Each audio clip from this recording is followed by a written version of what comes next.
Hello दोस्तों। आज का जो ये वीडियो है वो ग्रुप डी के जो जीएस के 20 क्वेश्चन पूछे जाते हैं उसमें से 2018 का ये जो 20 बेहतरीन क्वेश्चन इसमें सेट किए गए हैं, इंक्लूड किए गए हैं। और बात करें हम जीएस सब्जेक्ट की, तो यह एक ऐसा सब्जेक्ट आता है जो मैथमेटिक्स और रीजनिंग के बाद सबसे ज़्यादा मार्क्स ऑब्टेनिंग सब्जेक्ट यही होता है, क्योंकि अगर इसके अलावा जो बचता है वो हमारा बच जाता है जीके और जीए, जो कि काफ़ी थोड़ा सा टफ लगता है, सभी को लगता है, इसमें कोई शक नहीं है, संदेह नहीं है। तो चलिए ये 20 जो क्वेश्चन है उसको बहुत अच्छे से समझते हैं, देखते हैं और पढ़ते हैं। तो स्टार्ट करते हैं। जो हमारा पहला क्वेश्चन है, the mass of the earth, यानी अर्थ का जो मास होता है वो कितना होता है। तो अर्थ का जो मास होता है वो 6 गुने 10 का पावर 24 kg, यानी 6 इंटू 10⁻24 kg जो होता है वो हमारा मास ऑफ द अर्थ होता है। और जब मास देख लिया तो वहीं पे हम रेडियस क्यों ना देख ले। और रेडियस ऑफ द अर्थ जो हमारा, सॉरी यहाँ पे अर्थ बाई मिस प्रिंट है, यहाँ पे ई नहीं होना चाहिए। और रेडियस ऑफ द अर्थ ये हो जाएगा हमारा 6371 किलोमीटर, यानी 6371 किलोमीटर। ये हो जाएगा हमारा रेडियस ऑफ द अर्थ। वही हम अगले क्वेश्चन की बात करें तो नेक्स्ट हमारा क्वेश्चन है, in the modern periodic table which group of element have a complete outer shell. यानी जाहिर सी बात है कि वैसा ग्रुप जिसके आउटर सेल में सारे इलेक्ट्रॉन कंप्लीट हो, वैसा एक ही ग्रुप हो सकता है पीरियोडिक टेबल में, और वो होगा हमारा आखिरी ग्रुप, यानी 18th ग्रुप का जो एलिमेंट होता है उनके सारे आउटर सेल के इलेक्ट्रॉन जो होते हैं वो कंप्लीट रहते हैं। अगर हम बात करें 18th ग्रुप के एलिमेंट को और क्या कहा जाता है, तो 18th ग्रुप के जो एलिमेंट है उसे एक इनर्ट गैस का जो, मतलब इनर्ट गैस की जो श्रेणी का उपाधि जो मिला है वो भी मिला है 18th ग्रुप के एलिमेंट को। वहीं पे बात करें हम 17th जो ग्रुप के एलिमेंट है उससे क्या कहा जाता है, तो उसे हाइड्रोजन कहते हैं, हाइड्रोजन ग्रुप भी कहते हैं। यहाँ पे एक इलेक्ट्रॉन की वैकेंसी होती है। चलिए तो चलते हैं next question, question number 3। The ratio of the mass of hydrogen to the mass of oxygen is always. यहाँ पे आप रेशियो देख के भी अनुमान लगा सकते हैं। और ratio of the mass of hydrogen और ऑक्सीजन 1:8 हो जाएगा। यहाँ पे एटॉमिक नंबर के हिसाब से ही मास का जो मतलब रेशियो है वो निकाला गया हुआ है। नेक्स्ट क्वेश्चन है, how many water molecules are present in 1 mole of washing soda. यानी वॉशिंग सोडा के 1 मोल में कितने वॉशिंग सोडा के 1 मोल में 1 मोल जो होते हैं उसमें कितने हाइड्रोजन मॉलिक्यूल्स जो होते हैं वो प्रेजेंट होते हैं। तो यहाँ पे ऑप्शन अगर हम देखें तो ऑप्शन में देखें तो हमें पता चल जाता है कि 10 जो है 10 मोल ऑफ हाइड्रोजन वो प्रेजेंट होते हैं वॉशिंग सोडा के अंदर। 10 mole of 10 mole of water present होते हैं।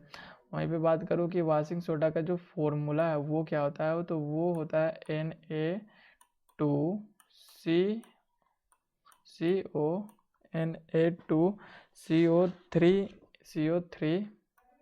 और 10H2O होता है।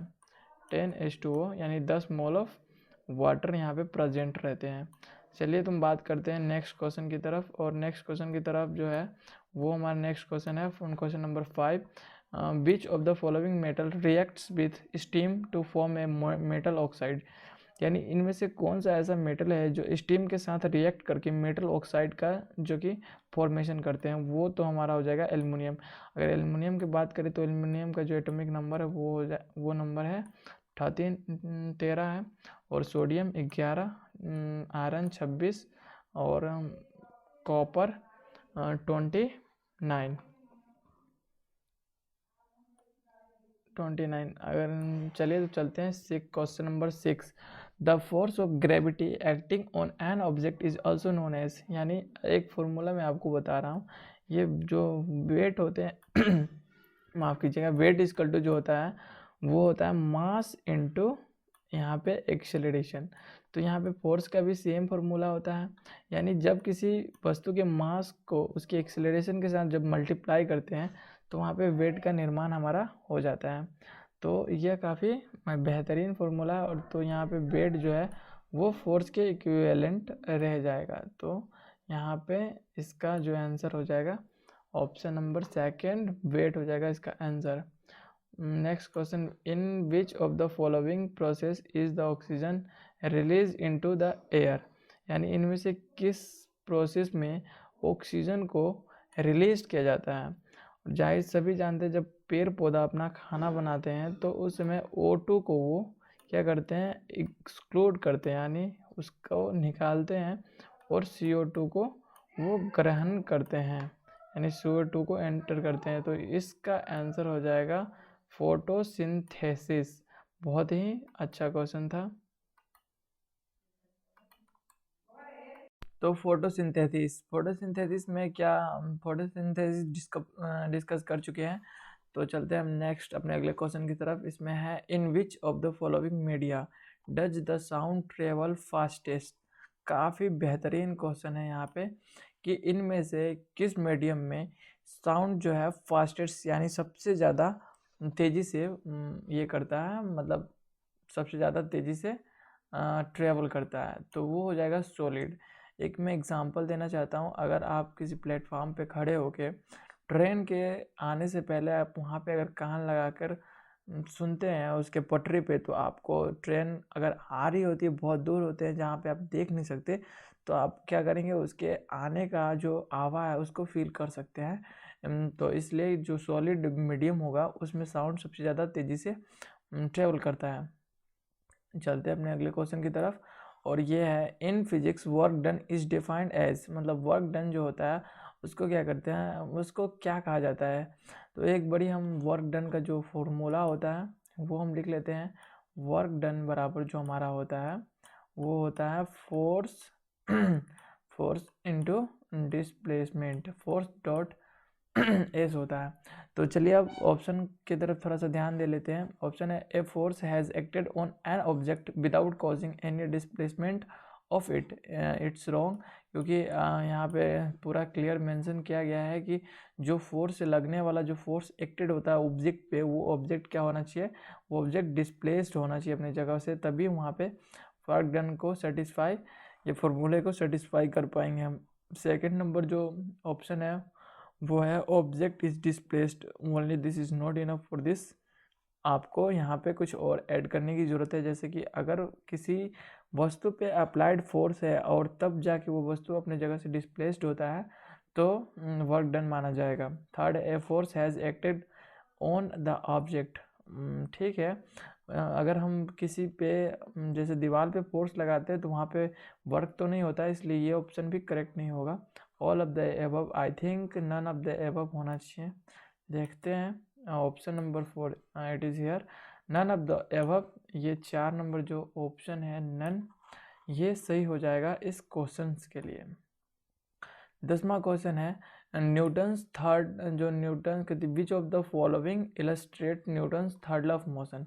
जो न्यूटन्स के थर्ड लॉ ऑफ मोशन जो है वो इसमें से कौन सा ऐसा एग्जाम्पल जो उसे अच्छी तरीके से प्रदर्शित करता है।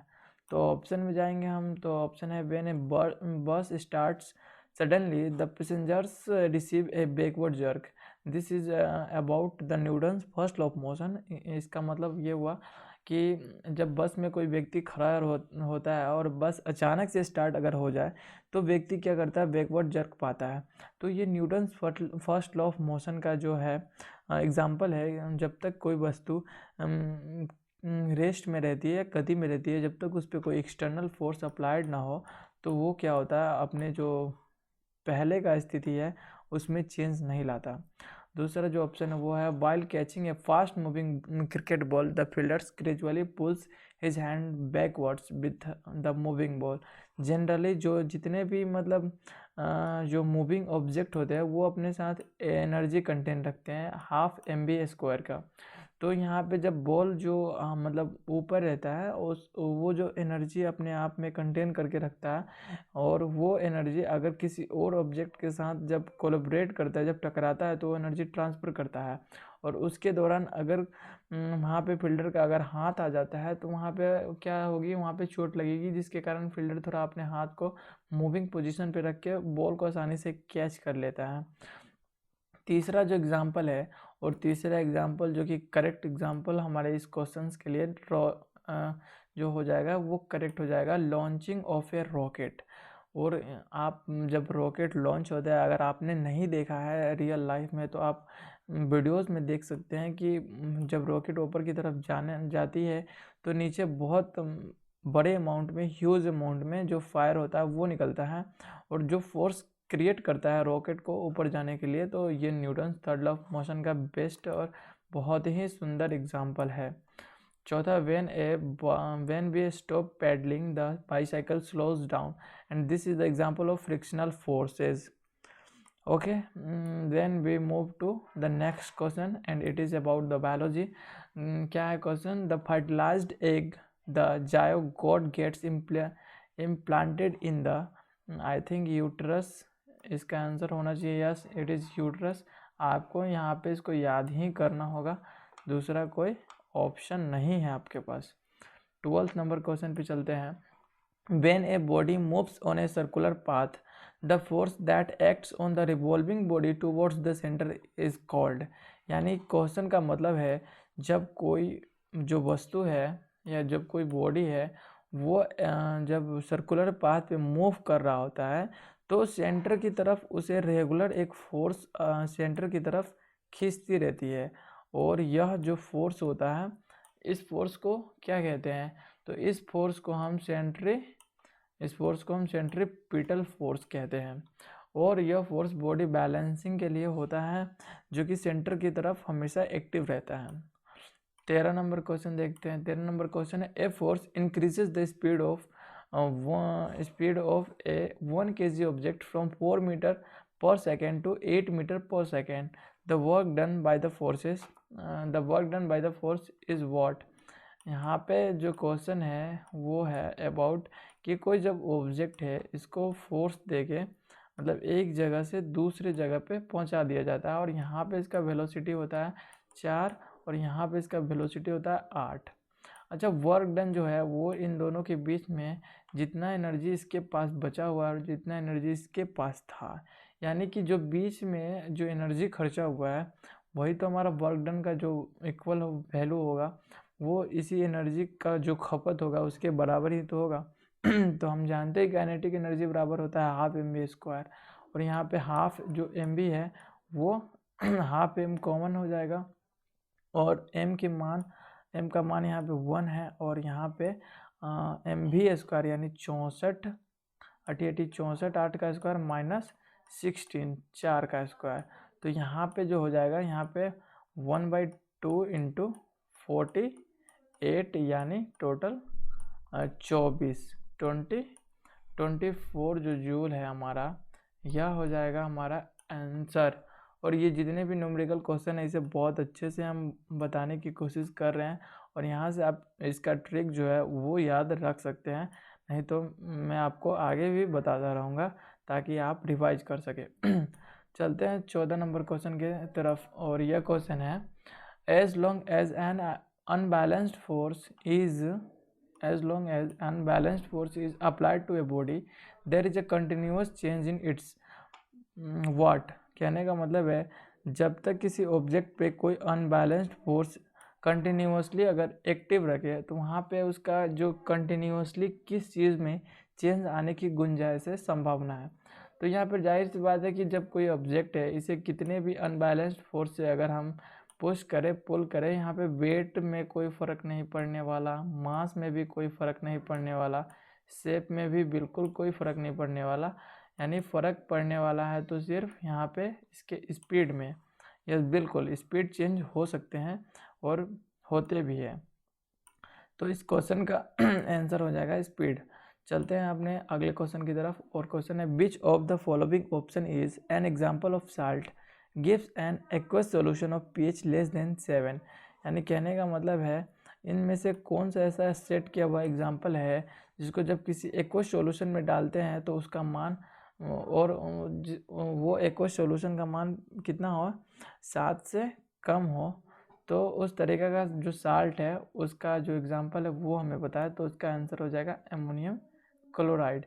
ये केमिस्ट्री का क्वेश्चन है, बहुत अच्छा क्वेश्चन है, आप इसे याद रख सकते हैं। चलते हैं अपने अगले क्वेश्चन की तरफ, और क्वेश्चन है what will the amount of work done when A charge of 4 coulomb across 2 points having potential difference of 18 volt. इसका जो कि एक फॉर्मूला आता है, वर्क डन बराबर चार्ज गुने पोटेंशियल डिफरेंस, और यहाँ पे चार्ज है 4 कूलम का, पोटेंशियल डिफरेंस है 18 वोल्ट, यानी वर्क डन बराबर हो जाएगा 18 चक 72, यानी ये 72 जूल जो हो जाएगा इसका करेक्ट आंसर हो जाएगा। चलते अपने अगले क्वेश्चन की तरफ, और हमारा अगला क्वेश्चन है which of the following can exist in solid, liquid and gaseous form, यानी इसमें से ऐसा कौन सा सही ऑप्शन है जो सॉलिड, लिक्विड और गैसियस फॉर्म में इस वर्ल्ड में एग्जिस्ट करते हैं। तो यह हमारा हो जाएगा नन मेटल्स, क्योंकि नन मेटल्स ही है जो ये इस तीनों फॉर्म में एग्जिस्ट करते हैं।